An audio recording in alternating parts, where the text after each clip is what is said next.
All right, welcome back. It is now time for State of the Nation. Today we want to take a look at the state of judiciary and how the judiciary system has performed for this year. Of course, we cannot talk about this year without it being affected by last year. On August 8th, Kenyans went to the polls and elected their leaders, which then later on resulted to the first annulled general election on the African continent. Later on, President Uhuru came out and said that the Supreme Court had...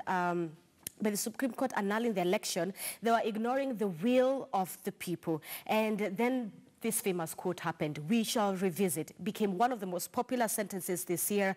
And later on, a slash in the judiciary budget later followed within the course of the year. For those who are just joining us, this is my panel this morning. I have Honorable Kipruto Arab Kura, Deputy Party Leader to ANC, as well as Ambrose Weda, Advocate of the High Court. Before we can jump straight into the conversation, online we are asking you, how do you think, or what are your opinions and your feelings on how the judiciary has performed this year? James, you say, bringing out the case deferrals, the CJ had promised all cases over 10 years to be cleared by DEC. How are the statistics now? One more answer here that caught my attention. One says, Samuel, you say the judiciary has tried to file many cases on matters affecting the country, more on corruption, but more needs to be done. George, not bad, but they still need to do more than they have done. It was busy for them. Okay, so keep sending in your questions and your feedback on our Twitter poll question, how the judiciary has performed this year. To kickstart off this conversation, I would like for us to walk down memory lane and begin with that specific sentence by President Uhuru Kenyatta, with his, others have said, irresponsible comment of saying we will revisit the judiciary. Take a look. And I have always said, we have a problem with our judiciary, but regardless, we respect, but we shall revisit.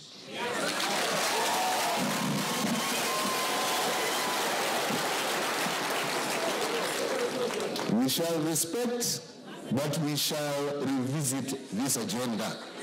Oh yes, we shall.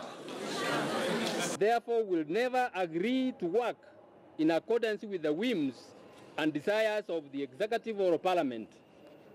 The judiciary, as currently constituted, cannot and shall not guarantee a particular outcome to any individual. All right, so that's Chief Justice David Maraga there responding to President Uhuru Kenyatta. Ambrose Weda, I will begin with you on this specific one. Others would have said that that statement by President Uhuru Kenyatta of revisiting the judiciary was an ill-gotten, irresponsible comment that then began a battle between the executive and that of the judiciary. Your feedback on that statement that ended up becoming the basis of our conversation for the better part of the year? I think that was a statement expressed in anger at that moment. The president having won and then suddenly the elections are nullified. I thought also that the decision was not a right decision. So I think the president was justified in being angry. I was also his supporter, so I was also angry. But we celebrated, as a lawyer, I celebrated the fact that we have a courageous judiciary that can stand up to anybody. That means that you are safe, your rights are safely guarded. You can go there against the president, put down your case, and if you're right, you will prevail, and that is very good. But the decision itself had issues. I think when the president made that statement, it was made in anger, and it did not reflect well the overall status of the country, especially the relationship between the judiciary, the executive, and parliament. Now, when the slashing of the budget came, it was like, we told you, revisiting, it is coming. But I can tell you that the judiciary has done very well, especially on courage. The Motunga judiciary was known and good for independence. Okay. The current judiciary, Maraga judiciary, is known for courage. And it is good for you, it's good for President Uhuru, it's good for Weda, it's good for William Samoei Ruto and Kipruto Arap Kura, that you can sit pretty and dare anybody and say, let's meet in court, and their might, their power would not overshadow the court's ability to give you judgment. Whether or not the judiciary has succeeded, they have succeeded in protecting, enforcing the Constitution, protecting fundamental rights. But the weaker part is that we also have some face of Kenya judges that were appointed to fill gaps on tribal gaps or face of Kenya or gender, not on ability. They are actually the real charlatans in the judiciary, making big mistakes, wild decisions. But overall, the performance is good. So the president's remarks should be viewed that it was in anger. It was not very good. Okay. Honorable Kipruto, do you agree with Weda? And what were your feelings and your feedback on that comment by the head of state? Yeah, well, I was not a supporter. Therefore, I think judiciary was within its purview to make the ruling they made, given the fact that issues of election impropriety were rampant almost all over the country, and many other cases have fallen by the wayside, and others have succeeded in terms of petitions. Right. But the overall, in terms of measuring the performance of judiciary and also the statement by the president, one, democracy in Africa is a very rare commodity. It's actually very scarce. And in this case, when democracy seems to be gaining ground, many people want to reverse the wheels of democracy, including our own president. Because if you won and you knew you had won, then you should have the confidence to go for a re-election without making such outrageous statements. Two, the performance of judiciary is also hinged on the complementarity of all the institutions, parliament, the executive, and the judiciary in terms of its own internal capacity. And all these things are wanting. There is no love lost between the three arms of government. Each arm of government is trying to push the other, and at times the executive, since independence, I'm not talking about Uhuru administration, has been trying to exert its authority. I've said before, at some stage, for almost 10 years, or my tenure as a member of parliament, we were a department in the office of the president. And therefore, the office of the president could decide when our allowances will be available and when certain resources will be availed to parliament. And that also stifled the true independence of the legislature. That is still going on. There are so many relics of the past, and it is likely that that pedal is being reversed in terms of the executive trying to assert itself. I would have preferred if a leader of majority, like Duale or Murkomen, would almost be people who have their own political weight, such that when they are saying they are leaders of majority, they are coming to parliament or Senate with the capacity to say no to the executive. But what is happening is that they are more like whips for the executive. And this is where we feel democracy is still having a lot of challenges, a lot of assaults from the executive, given the fact that the executive is still hell-bent on trying to control the government in totality. Because they do not realize that the government that they ought to control is the executive, the administration part of it. But parliament and judiciary are supposed to be part of government, but they must be independent for functionalities to be seen to be interfacing in our system. Right. And speaking of the judiciary being independent, Chief Justice David Maraga, as you heard from that specific clip that we played, his response to President Uhuru Kenyatta when he talked about we shall revisit the judiciary. His feedback was, if you do not want an independent judiciary, go and amend the constitution. Take a listen to this. Tumezungumzia, tumemwambia ukikuja kotini kuja na documents ili tukianza tusije tukaanze kuwa na adjournment kwa kusema tuliacha documents behind. Sometimes we ask ourselves quite a number of questions. And that's a big question, Honorable Kipruto. Is our judiciary truly independent, or is it just another institution ran quietly in a subtle way by cartels of this country? Yeah, you remember Weda was referring to the other one as Mutunga Judiciary, this one as Maraga Judiciary. It means it depends on the personality at the helm. And if we get a weaker person tomorrow, it will be overrun by the executive.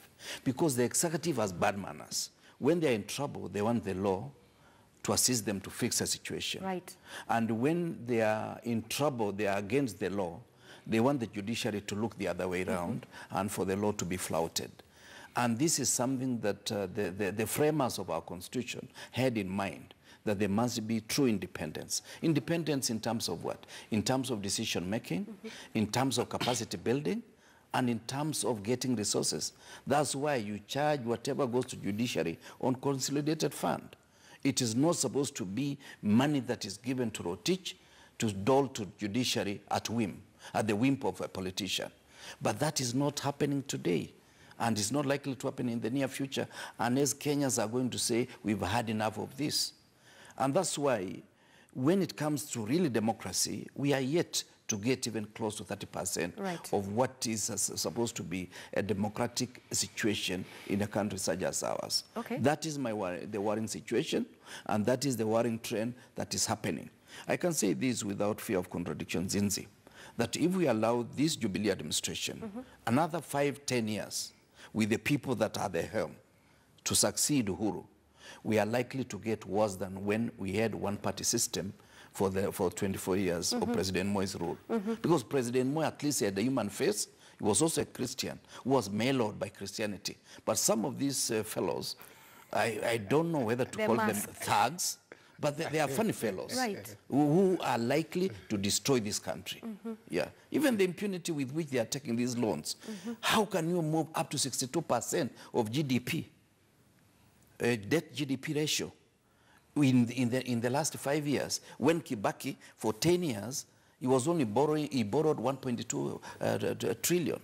And these guys have borrowed over 4 trillion in the last 4 years. You cannot understand. It's like they are not running a government, they are running a kiosk, which you can decide to close and go to a wedding, come back at 3 o'clock and open it up.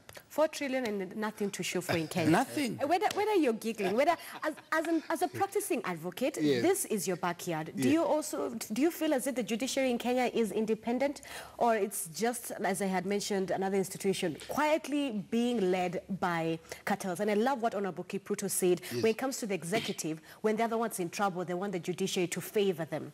But now when it's the other way around, there are times when they're the ones who are now pinning down judiciary. Yes, now let me tell you, independence, constitutionally, the current judiciary is fairly independent. At least it has its own budget, it runs its own affairs, it has its own calendar, it does that. That is not the crucial independence that is required to make a judiciary strong. The crucial independence required is the independence of the mind of the individual judges and the Chief Justice leading. I can easily sit there, and when I see Jubilee matters coming before me, or Uhuru matters, then I will always lean towards President Uhuru because I support Jubilee. You understand?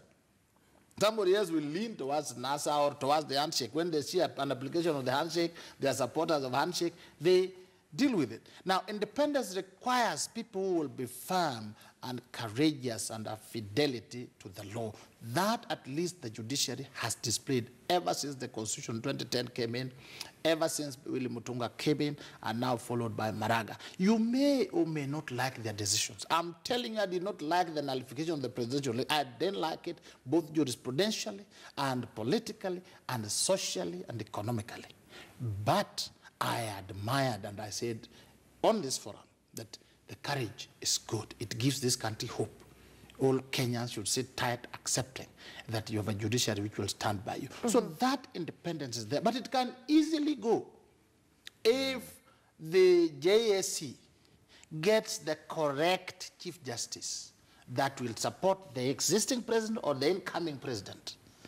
When it comes in, we used to have judge, may the Lord rest his soul in eternal peace, called Justice Nobody Dugdale. He used to be a permanent duty judge. And he would make decisions that are pro-establishment. I remember one time, I think somebody went to, I think Honorable Rengo went for the enforcement of the fundamental rights, but the rules, it was required that the rules be made how you approach the court. His decision was, I have perused, there are no rules, and there being no such rules, we find your case dismissed. Basic things. So independence we are talking about is independence of the mind. Kenyans should always pray that the judges they get are people who stand up, who will face their friends, who are able to tell the president, Mr. President, you're my friend, I love you so much, I voted for you, but in this one, I nullify your decision. That they have been doing. Okay, all right. And it is good. Okay. And we are hoping that the sentiments is expressed by the deputy ANC leader about these are fun people. I don't think President Uhuru is a fun person. He means well. He loves this country. He is very firm. The deputy president is also very good, but they vilify him too much. There are mistakes people make here and there, but overall, they are not funny people. We are all, corruption is in the heart. And if you look around, if you ask, we were all called together as Kenyans, put in a corner, and said, now we have found Zinzi, she's the most corrupt lady in this country. Can the person who has never been corrupt take a stone and throw at her? Right. We will all walk away, all of us. So we are only saying that we are repenting. And as we repent, we want everyone to repent, we want the president to repent, we want the deputy to repent, we have every Kenyan to repent so that we stop the corruption and the looting. But the negligence like renting to the Chinese, no. That one. We won't have that. That one has no justification. All right, gentlemen, this conversation comes at a very interesting time because it is one that we had put on our calendars as a newsroom as early as last week. But yesterday on social media, the #1 trend was #FailedJudiciary. A lot of Kenyans were sharing their remarks and their thoughts on the judiciary and whether it has truly failed Kenyans. Honorable Kipruto, do you think the judiciary has failed Kenyans? It's not squarely judiciary, and I also wanted to assist Weda that yes, you can have the law. The way Kibaki and Moi used the same constitution for the better part of their term. But during Kibaki, so many other things were opened up, despite the fact that it was still the same old constitution. So at times it's not even, it is the driver, it's not the vehicle that wins the race. It's the driver, how versatile, how willing is he to give in to other certain interests. Secondly, look at this issue of the budget of judiciary. Yes, you may say they have their own independent budget, but what is the budget process? It has to go through parliament. And therefore the cut is going to be done by parliament, a parliament that is controlled by the executive. Therefore, judiciary will be controlled by the executive indirectly through parliament. Number 3, how much do we protect, 1, whistleblowers, 2, the judges that bring sanity to the bench?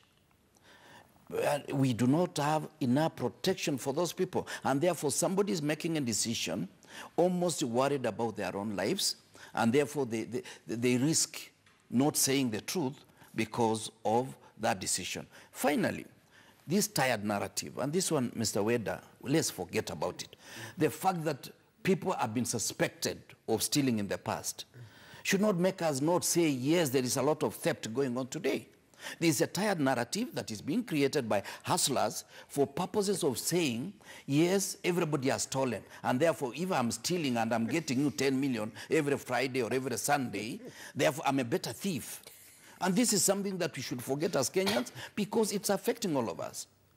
Even if you have 10,000 shillings today, after 3 days, it will be like 7,000 because our economy is deteriorating so fast that the shilling yesterday is worth less than a shilling today. And this is the tragedy. We are not worried about what they are stealing, but they are stealing from us because when they take away from the treasury, they are actually creating a deficit that money will flow from your pocket to fill that deficit. Right. His pocket to fill that deficit. My pocket to fill that deficit. So that there is artificial inflation because there is so much money in the economy for services not rendered. because somebody stole, he never rendered any service. For goods not sold, because somebody never sold the maize and he was paid for supplying air. Empty airbags. Empty airbags. So this is where the problem is. Corruption is okay if he's doing it in his own house. But if he's doing it to our very economy, and the economy is like bloodstream, once you take it away from the finger, the whole body is going to suffer paralysis. And this is what Kenyans ought to know. Okay, and I'm glad you brought up the issue of the economy and the budget, because that's one of the things that we have to discuss. The judiciary last year had submitted, or not rather last year, but this year, that submitted about 31.2 billion Kenyan shillings for the 2018-2019 budget. 31.2 billion Kenyan shillings. Nevertheless, Parliament, through Treasury, had given them, or rather capped it at about 17.3 billion Kenyan shillings. Then, after this happened, we saw the JSC and Maraga saying that the consequences of this is that a lot of the cases will have to, the judiciary, the courts will not be able to do their jobs very well. Paint for us a grim image of the consequences of what a slashed budget, an underfunded court, what those consequences look like. The worst is that the judiciary is not able to put in place infrastructure. We are about 44 million Kenyans. Okay. Committing crimes every second. Just like we are also stealing every second. Now, as people get more enlightened, we are taking more people to court.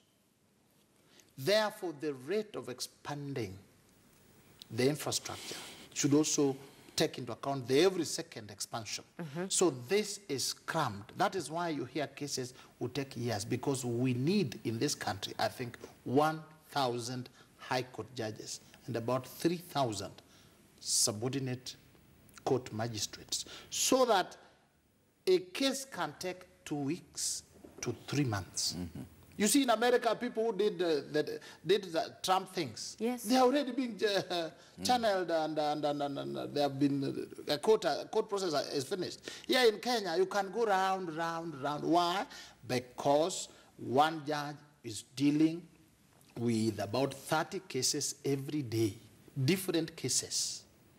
In those countries, you find you are assigned 20 cases, and you're supposed to run with them in the month. Finish, you can say, you have adjournment for 3 days, come tomorrow. So that affects. And those who slash the budget, they know this. Then there is training. There are salaries. There are many things. So those who slash know that you cut their budget. Right. There was a judge called Justice Wambuzi. Wambuzi was a former Chief Justice of Uganda, under Amin, under Obote, under...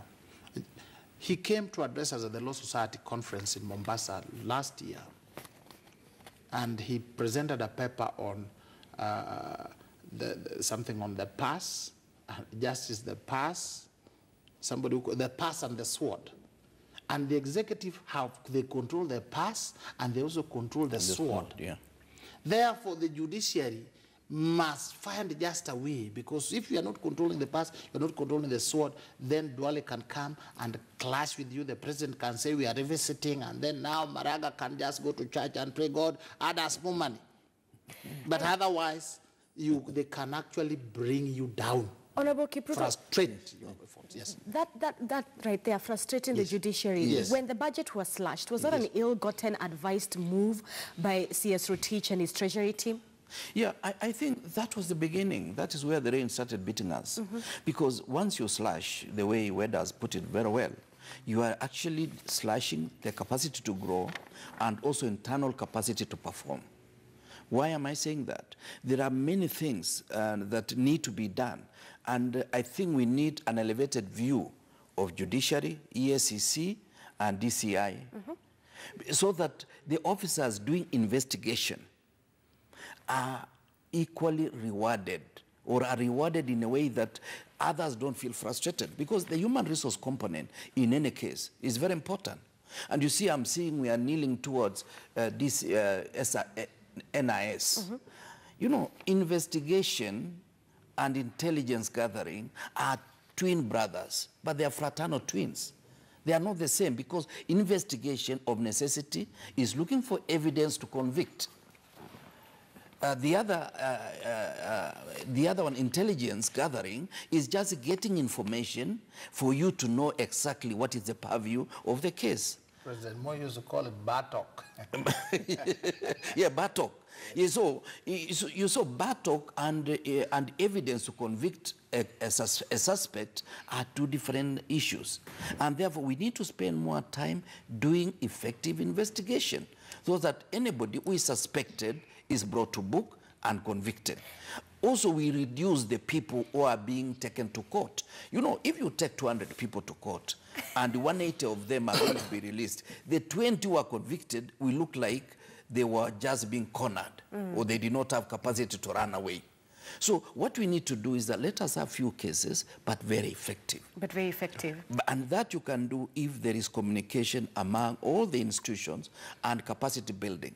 Some of the prosecutors, we know them, are people who are struggling, and at times they cannot make ends meet.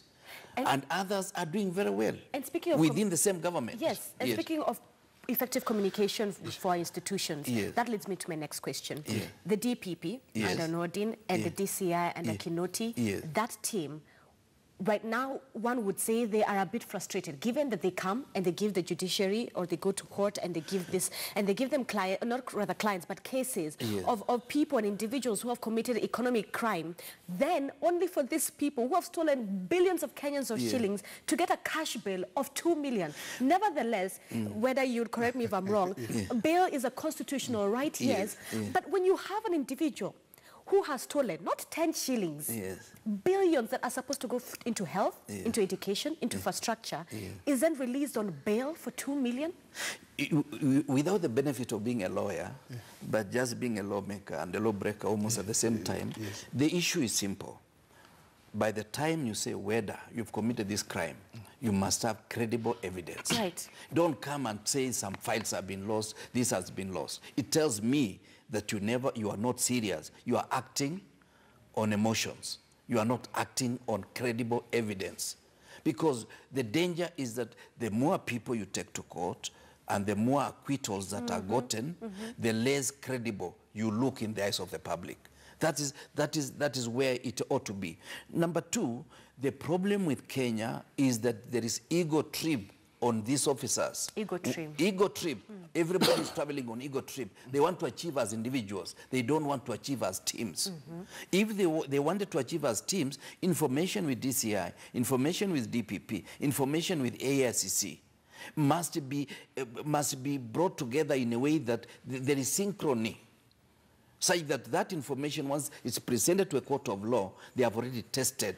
It reaches a threshold. Okay. Whether it's criminal, whether it's a normal offense, it must reach the threshold. But before I get your thoughts on that, I want to show you and Honorable Kipruto and our audience what Uhuru Kenyatta had to say. Because he did respond to Chief Justice David Maraga and the entire judiciary system giving lenient bails to people who are suspected for economic crime. And this is what the head of state had to say. When we witness suspects released on ridiculously low bail terms, interference in legislative processes, and the use of the court process to delay justice. Rais yako na haki ya kuzungumza maoni yake, lakini ni koti, hata mimi siwezi kuzungumzia. Ile koti ambayo inafanya hiyo kesi ndiye naangalia hiyo. All right, so that was President Uhuru Kenyatta during Mashujaa Day telling the judiciary, calling out the judiciary rather on the lenient bills that we've been seeing. Chief Justice Maraga then came out and said that bail, at the end of the day, bail is a constitutional right. And when the DPP gives evidence that an individual would tamper with a case, that's when perhaps bail to an individual is then retrieved back. Whether, let me get your thoughts on that. Now, let me get this, and I love my president so much, and I support him, and I supported him when things were very hot. But the question when he was wearing the red uniform and talking, did he remember that he himself was charged with crimes against humanity, displacing population, rape, murder? At the International Court? Yes. Did they use bail to punish him? Did they make bail so impossible for him to post? Bail is not for punishing people. Bail is to ensure that you attend. It could even be free. You can be given free bail. You can be told whether we know you are a lawyer, we know your family here. Honorable Kipruto Kiro has said you will attend. He will take your place. He will bring you. It's not 2 million, 10 million contract what people think. That is wrong. Otherwise, bail can be used as a weapon to hurt people. You saw the international standard. William Ruto, Uhuru Kenyatta, they went there. There was no hassle. They were given a small bail. They kept on attending. Let us maintain those standards. Let it not be that when it is us, we want people in forever. When it is other people, let's give the same treatment. Fairness. I insist on fairness. Number 2. Okay. The drama that the DCI and the DPP are doing, drama for people to see, oh, this has been stolen. Let me tell you, before you are charged, the DCI has collected all the evidence, all and confiscated and kept. And that evidence is supposed to be given to the accused person before the trial begins. So this narrative that, oh, sijui Swazuri, sijui who went, and they tampered with the evidence, that is a narrative that is meant to subvert the process of giving bail. It is a lie, and they should stop it. And if they allowed the bail, those evidence to remain there, then they are negligent and they should quit. Okay, but Weda, yes. let me challenge you on that comment. But when you have, if you look at the nature of a case, if it's not me stealing 10 bob from you, maybe that one in that case, then I can be granted bail or for free or on a lower limit. But when you have economic crimes running in billions, Weda, and I'll even give you an example. Early this week, we saw crucial evidence on a computer missing under the NLC. Allegedly. And this is even allegedly. This is even after the DPP came out and said that Professor Swazuri shouldn't be given bail in case evidence is tampered with. He said it. And later on, we saw the court saying Swazuri can go back to work. But if you look at the nature of a case, and how big, the magnitude of it. In that specific scenario, shouldn't bail not be granted? I have started my speech by telling you President Uhuru was in ICC displacing murder, rape. That is bigger than stealing money. Stealing money is a small thing compared to death. Please, let's not be convoluted in our thinking. Stealing money is a very small thing which can be recovered by taking your assets. You can, if I steal a bit, 10 billion, you can follow me up and pick back your money. But when you kill people, they are dead, then that is permanent. You saw how the ICC acted. You saw the international standard. They actually went through the process and said, okay, we'll try. Bail is not for punishment. Bail is just to ensure that you attend court. By the time Swazuri was being charged, they should have collected all those computers and kept in Kiambu Road. Pretending that Swazuri went back to the office and took them. That is a lie or negligence. Please, they should not tell us that. Speaking as a lawyer and as a Kenyan, when you are being arrested, they collect everything. And that is what forms the basis upon which you are being charged. There are nothing which is left in the computer that Swazuri would go there and say, delete, delete, delete. Even if you deleted them, then their experts will retrieve them. Number 3, such crucial institutions like NLC, they have backups away from the offices which are required by law. Let the DCI and the DPP not cheat Kenyans.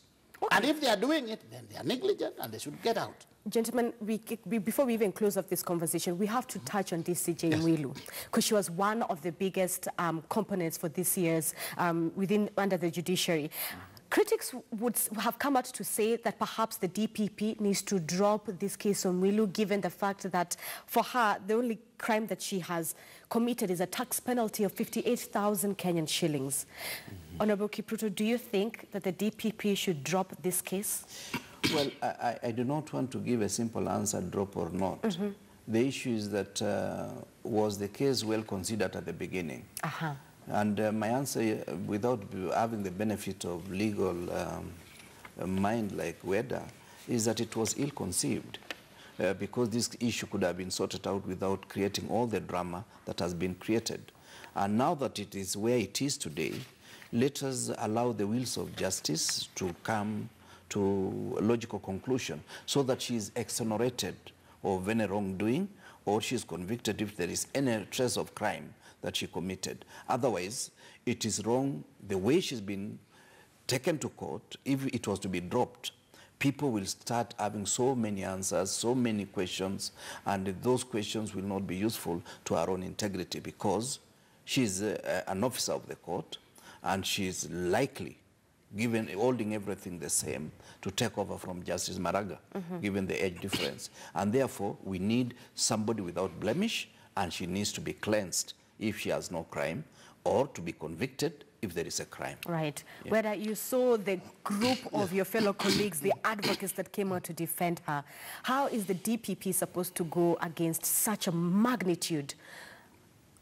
I think the DPP collecting evidence, it does not matter. When you have correct evidence, it does not matter even if 1,000 lawyers came to court to defend. Even if you hired the Queen's Counsel, Emperor's Counsel, or King's Counsel, it does not matter. If the evidence is clear and crucial, collected and placed, in fact, you can go and, you don't need to be a lawyer to go and place the evidence. Just say, on this date, I saw this, I was standing here, and this happened, and this one, and this one. You asked, did you, where were you? Can you see clearly? Say, yes, my eyes are very good, blah, blah, blah. You don't need lawyers to put the correct evidence. The DPP needed, if he needed to handle Deputy Chief Justice, he needed to have waited for the DCJ, the Deputy Justice, to put her hand in the jar, go in a hooded somewhere under some basement, receive some money, there's some camera, and then you say, we have caught you. But these small things of stamp duty and so on, you look and say, this is administrative, and then there is also the JSC. So looking at what they did, you could just see that they were playing to the gallery, playing politics, playing the judiciary succession politics. As a lawyer, I may love to prosecute the DCJ. We are not very good friends.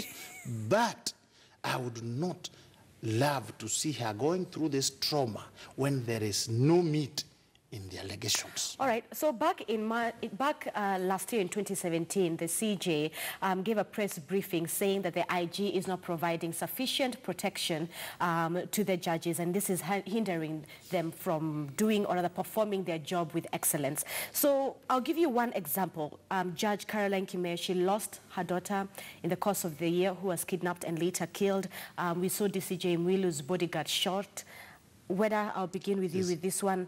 What more can we do going into the new year, going into 2019? What more can we do to empower or rather to secure our judges, our judiciary, so they can then properly perform? Because when you have, now in this case, when you have people coming after your own family members, in the case of Judge Caroline, who had to lose her daughter?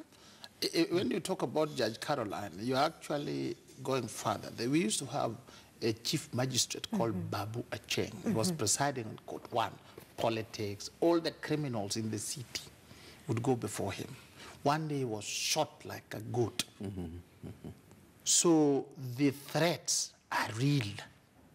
What the IG should do is, one, those who are working in conflict situation, Kosovo or Afghanistan or ISIS, you know, judges and lawyers work in conflict situation.